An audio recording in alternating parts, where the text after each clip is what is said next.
Can you be good without God? Let's find out.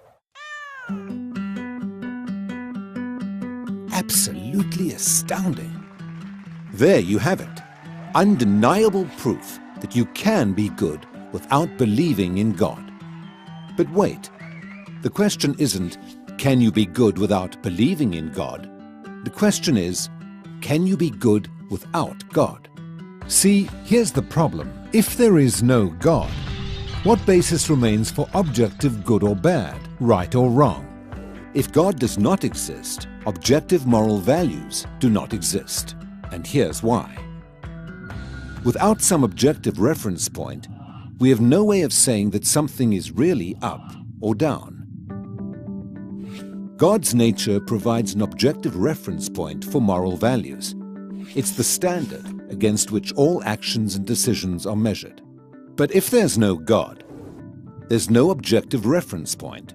All we're left with is one person's viewpoint, which is no more valid than anyone else's viewpoint. This kind of morality is subjective, not objective. It's like a preference for strawberry ice cream. The preference is in the subject, not the object.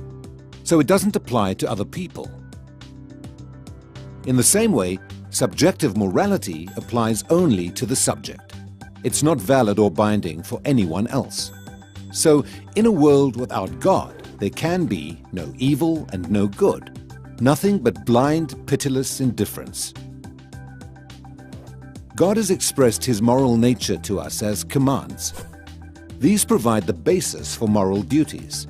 For example, God's essential attribute of love is expressed in His command to love your neighbor as yourself. This command provides a foundation upon which we can affirm the objective goodness of generosity, self-sacrifice, and equality.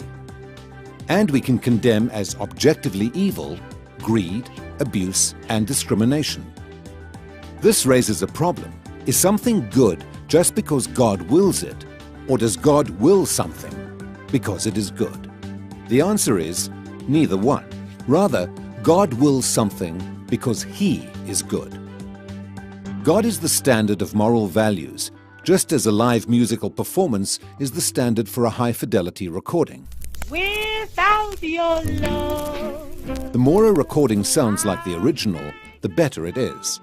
Likewise, the more closely a moral action conforms to God's nature, the better it is. But if atheism is true, there is no ultimate standard. So there can be no moral obligations or duties. Who or what lays such duties upon us? No one. Remember, for the atheist, humans are just accidents of nature, highly evolved animals. But animals have no moral obligations to one another. When a cat kills a mouse, it hasn't done anything morally wrong. The cat's just being a cat. If God doesn't exist, we should view human behavior in the same way. No action should be considered morally right or wrong. But the problem is, good and bad, right and wrong, do exist. Just as our sense experience convinces us that the physical world is objectively real, our moral experience convinces us that moral values are objectively real. Every time you say, "Hey, that's not fair, that's wrong, that's an injustice," you affirm your belief in the existence of objective morals. We're well aware that child abuse, racial discrimination, and terrorism are wrong for everybody, always. Is this just a personal preference or opinion? No. The man who says that it is morally acceptable to rape little children is just as mistaken as the man who says 2 + 2 = 5. What all this amounts to, then, is a moral argument for the existence of God. If God does not exist, objective moral values and duties do not exist. But objective moral values and duties do exist. Therefore, God exists. Atheism fails to provide a foundation for the moral reality every one of us experiences every day.